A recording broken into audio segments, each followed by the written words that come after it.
The rancher's redemption. The dust swirled around Samuel Morrison's boots as he stood at the edge of the crowd, his weathered hands gripping his hat. The October sun beat down mercilessly on the makeshift auction platform in the center of Millfield's Main Street, where men shouted bids for land, livestock, and things that should never have been for sale. Samuel had come to town for supplies, nothing more. His ranch 20 miles north was struggling through another harsh season, and he needed salt, flour, and maybe a decent plow horse if the price was right.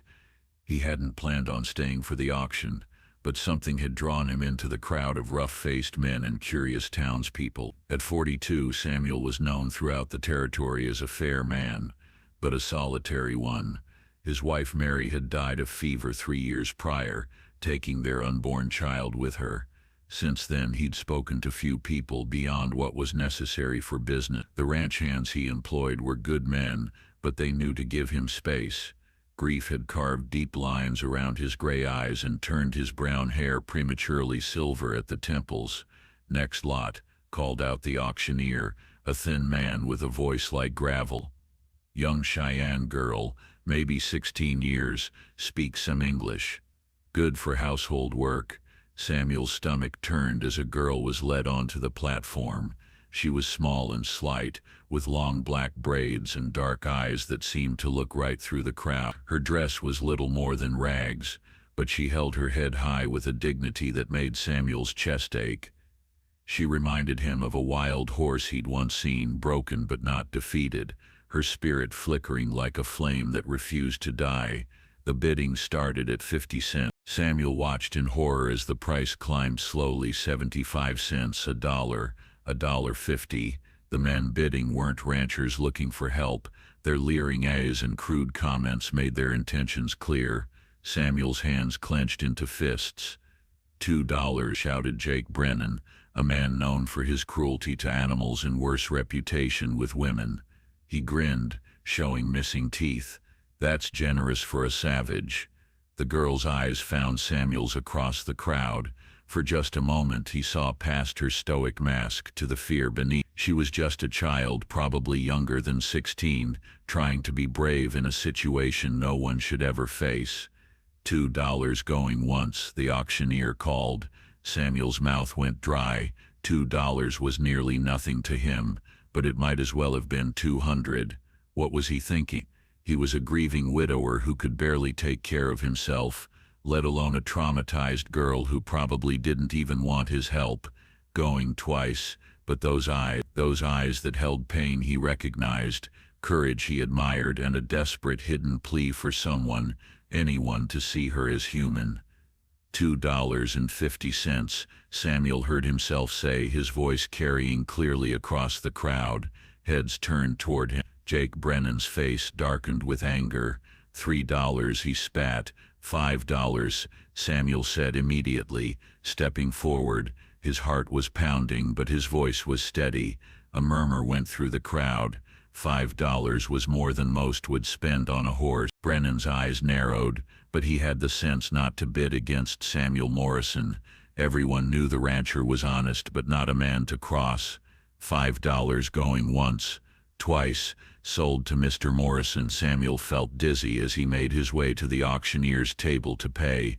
What had he done? He didn't even know the girl's name, didn't know if she'd want to come with him or if she'd try to run at the first opportunity. All he knew was that he couldn't let Jake Brennan or any of the other vultures in that crowd get their hands on her. The transaction was completed with brutal efficiency. Papers were signed, money changed hands, and suddenly Samuel found himself walking toward the girl who now, legally and sickeningly, belonged to him.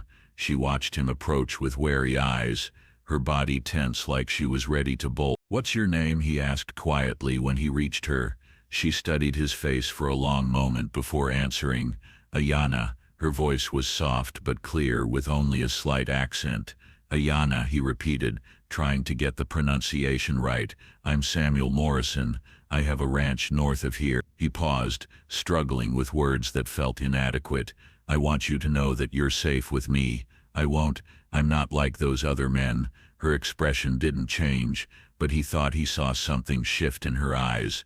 Suspicion, maybe, but also the faintest glimmer of hope. The ride to the ranch took most of the afternoon. Samuel had bought a gentle mare for Ayanna to ride, along with some basic supplies and a few dresses from the general store. She rode silently beside him, scanning the horizon with eyes that missed nothing. When they stopped to water the horses at a stream, she drank carefully, washing her hands and face with movements that seemed almost ritualistic. "You can run if you want," Samuel said suddenly. "I won't chase you." She looked at him with surprise. Where would I go? It was a fair question. Her people had been driven from their ancestral lands years ago. The nearest reservation was hundreds of miles away, and the journey would be dangerous for a young woman alone. Samuel felt a fresh wave of anger at the circumstances that had brought her to that auction block. "I don't know," he admitted, "but the choice should be yours." For the first time, her stoic mask slipped slightly. "Why did you bid on me?" Samuel was quiet for so long that she probably thought he wouldn't answer. Finally, he said, "Because you looked like someone who deserved better than what those men would have given you." They rode the rest of the way in contemplative silence. The Morrison ranch was modest but well maintained. The house was a simple two-story structure with a wide porch, surrounded by corrals and outbuildings. Samuel's three ranch hands, Miguel, Tom, and young Billy, looked curious but respectful as Samuel introduced Ayanna simply as someone who would be helping around the house. "The spare room upstairs is yours," Samuel told her as they entered the house. "It has a lock on the door, and you're the only one who'll have the key." He pulled a brass key from his pocket and placed it on the kitchen table. "There's a rifle in there too. Loaded. If anyone, including me, makes you feel unsafe, you use it." Ayanna picked up the key, her eyes never leaving his face. "You would arm someone you bought for $5. "I didn't buy you," Samuel said firmly. "I bought your freedom from those who would have hurt you. What you do with that freedom is up to you." Over the following weeks, an unexpected routine developed. Ayanna proved to be an excellent cook and housekeeper, but Samuel made it clear that such work was her choice, not her obligation. She tended a small garden behind the house, coaxing vegetables from the stubborn soil with a skill that amazed him. In the evenings she would sit on the porch, sometimes humming songs in her native language that made Samuel's chest tight with their haunting beauty. Samuel found himself looking forward to their conversations at dinner. Ayanna was intelligent and observant, with a dry sense of humor that caught him off guard. She told him stories about her grandmother, who had been a medicine woman, and her brother, who had been a skilled hunter before the soldiers came. "What happened to your family?" Samuel asked one evening, immediately regretting the intrusive question. Ayanna was quiet for a long time, staring into the fire. "Soldiers came to our village when I was 14. They said we had to move to the reservation. My parents and brother tried to resist." Her voice grew very soft. "They didn't survive the encounter. I was hidden by my grandmother until she died of sickness a year later. After that I survived however I could. Until," she gestured vaguely, "until you ended up at that auction," Samuel finished. She nodded. "A trader captured me 3 weeks ago, said I'd bring a good price as a house servant." Her laugh was bitter. "House servant. We both know what kind of service those men expected." Samuel felt rage burn in his chest, but he kept his voice gentle. "I'm sorry you've endured so much." "Why?" she asked, turning to look at him directly. "You did not cause my suffering." "Maybe not, but I'm part of a people who did." Ayanna studied his face in the firelight. "You are not responsible for the actions of all white men, Samuel Morrison, just as I am not responsible for the actions of all Cheyenne." As winter approached, their relationship began to shift in subtle ways. Samuel found himself teaching Ayanna to read from his collection of books, something she took to with remarkable speed. She showed him how to prepare traditional medicines from plants that grew wild on his property, knowledge that might help him avoid the long ride to town when illness struck. One snowy evening in December, Samuel found Ayanna crying quietly in the kitchen. It was the first time he'd seen her defenses completely down, and his heart ached for her. "What's wrong?" he asked gently. "Today is the anniversary of my family's death," she said through her tears. "In my culture we honor the dead with specific ceremonies, but I have no one to perform them with. no sacred items. Without thinking, Samuel reached out and took her hand. "Tell me what you need. We'll figure out a way." She looked up at him with surprise. "You would help me honor my heathen dead." "They weren't heathen," Samuel said firmly. "They were your family. That makes them worthy of honor in any language or faith." Together they created a ceremony that blended Cheyenne traditions with what Samuel could provide. They built a fire in the fireplace and burned sage that Ayanna had gathered and dried. She spoke words in Cheyenne while Samuel listened respectfully, and when she was finished, he said a prayer in English for the souls of people he'd never met but who had given life to someone precious. That night something changed between them. The careful distance they'd maintained began to dissolve, replaced by a deeper understanding and gradually, affection. Spring brought new challenges and new growth. Samuel's ranch was struggling financially, and he worried about making the next payment to the bank.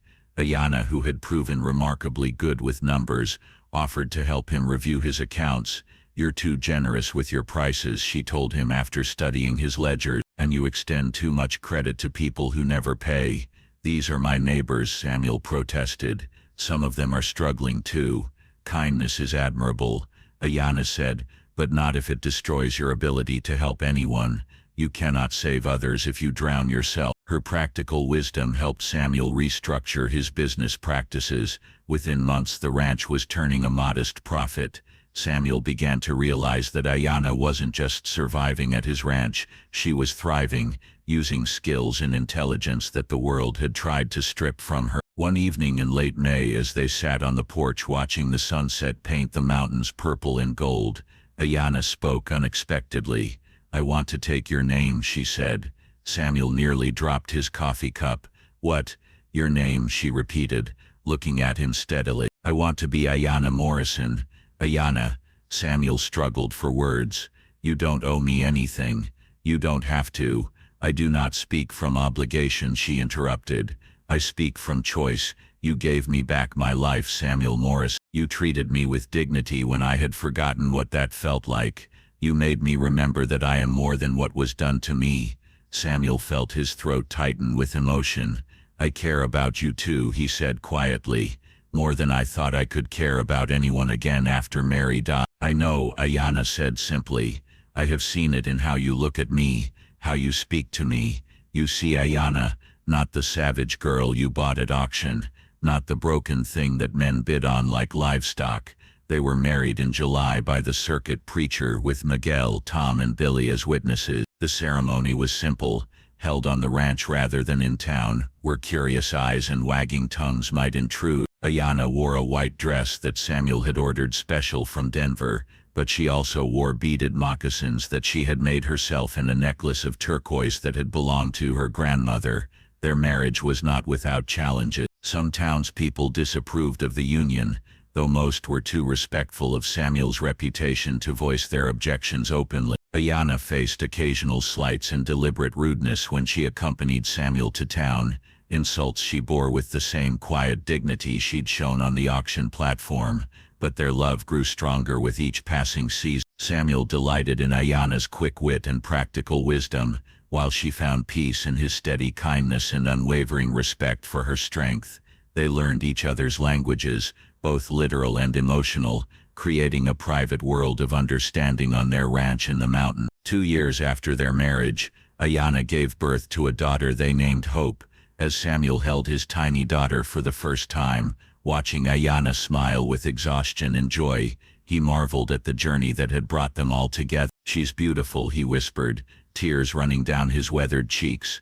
"She is ours," Ayanna said simply, and in those words was all the love and family and future that neither of them had dared to dream possible on that dusty day in Millfield. Years later, when Hope was old enough to understand, they would tell her the story of how they met, not the shameful version involving auctions and desperate circumstances, but the true story, how a man chose to see the humanity in someone the world had discarded, and how a woman chose to trust in his kindness despite every reason to believe such kindness didn't exist. It was a story of two broken people who found healing in each other, who built something beautiful from the ashes of loss and trauma. It was a love story, Yes, but more than that, it was a story of redemption, dignity, and the radical act of choosing to see the sacred worth in another human being.